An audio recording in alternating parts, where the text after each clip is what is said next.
overwhelmed when confronted with an urgent task, thinking if I only try better, work harder, and you put yourself aside time and time again because there are bigger things to think about.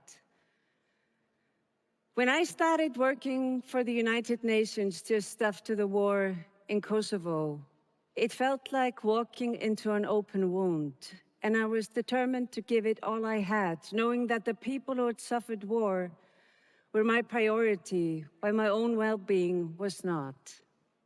In early 2002, when I was traveling for work from Kosovo to Kazakhstan, I felt this terrible pain and I started to bleed.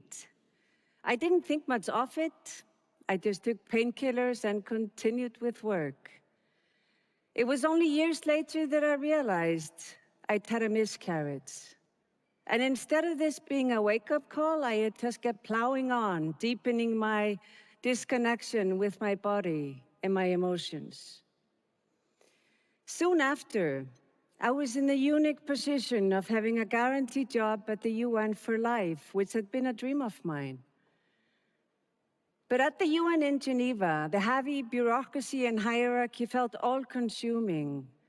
My sense of purpose got weaker, and I felt increasingly out of touch with the living world. So I left my job at the UN, thinking we're serving system instead of serving people and the planet. And I thought something needed to change inside me. And I also felt our systems were out of sync, and maybe this feels familiar to some of you. Those of us who work in climate and sustainability work on transforming or changing systems.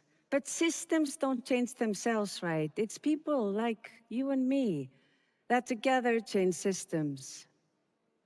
But I don't think we can help big systems change in the long run unless we connect within, and the change starts from within us.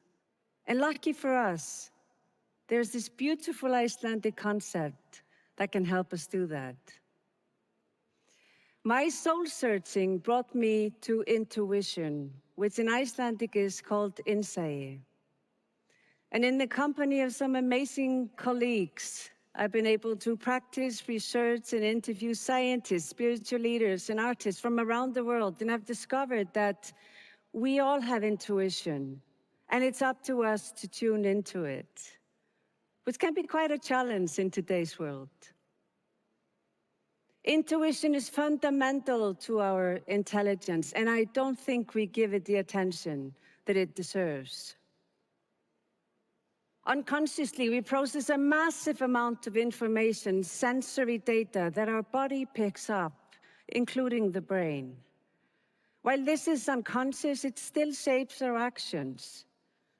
Our very focused, conscious mind can grasp only a tiny fraction of all this data processing. Intuition helps us tap into this information. It helps us read the room, come up with insights, and tune into other people and the world around us. Sometimes we dismiss intuition as an irrational impulse that we shouldn't rely on, or a woo-woo concept that hasn't been backed by science. But research shows the catalyzing role intuition has for creativity, compassion, mental agility, and the human genius. We actually need good intuition to reason well. And without intuition, there wouldn't be much innovation. A research on a group of Nobel laureates showed the key role intuition played in their discoveries. And as they shifted between analysis and intuition, it led them to their big leaps. My search for answers brought me back to my roots and helped me see with fresh eyes the Icelandic word for intuition, insight. Insight helps us reframe intuition because it brings together the scientific and the spiritual, the solid and the poetic. Insight means the sea within and refers to the ever-flowing unconscious mind. The sea within cannot be put into boxes because then it ceases to flow. Stress, work, and financial pressures can block our access to insight. And while we can't get rid of these pressures, we can learn how to clear the way to insight when we need it. Meditation and mindfulness practices can help us do that as they regulate our nervous system and we gain clarity in mind. Intuition picks up information with all our body. So next time you feel something's off, you get chills down your spine or a gut reaction, ask yourself, what is my unconscious trying to tell me? Insight also means to see within, to be self-aware. And one of the most powerful ways to see within is to pay attention to how you pay attention and document it.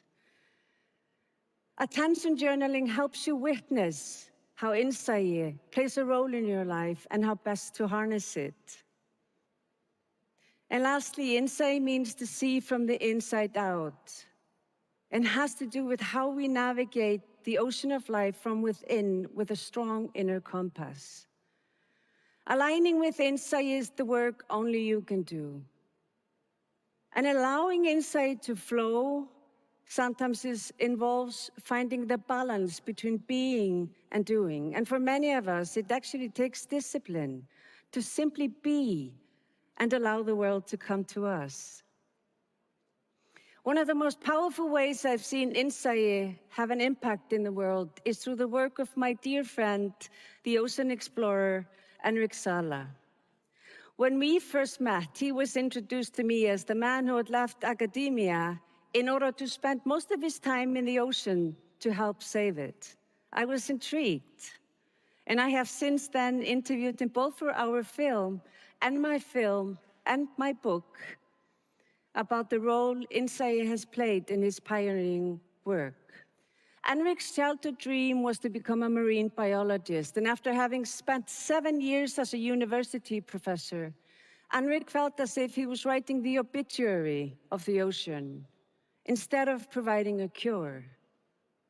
So he left his job and he went on to found the National Geographic Pristine Seas Project, where he is able to immerse himself in the ocean and explore its ecosystems in a team of scientists and filmmakers. Spending time in the ocean has helped Henrik enormously develop his intuition about what's wrong with the ocean and how to bring it back. Since 2008, Pristine Seas has been able to establish 27 of the largest marine protected areas in the world, covering an area more than twice the size of India. Henrik's story supports research that shows that intuition gets deeper and better with experience, knowledge, and expertise. Also, how we immerse ourselves in the world, consciously or unconsciously, shapes how we show up and how we navigate it. The world we live in is very much like the ocean. It's constantly changing, and we need to decide which direction to go.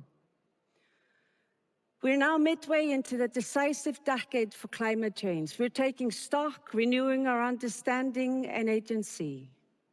As we wayfind and change systems, we also need to renew our focus and vision. And I think insight can help us in 3 ways. First, like Henrik's story shows, it helps us see the big picture and how everything is interconnected. And secondly, insight grounds us in the present, enables us to be more in charge of our own attention and therefore better prepared for the unexpected. And lastly, as we immerse ourselves in a given task and we connect dots beyond man-made silos, our creativity, focus, and performance improve. As we navigate towards new horizons, we need our vivid imaginations to set sails towards the possible, grounded in insight's innate understanding of planetary and human interconnectedness. Imagination can guide us towards the futures that we dream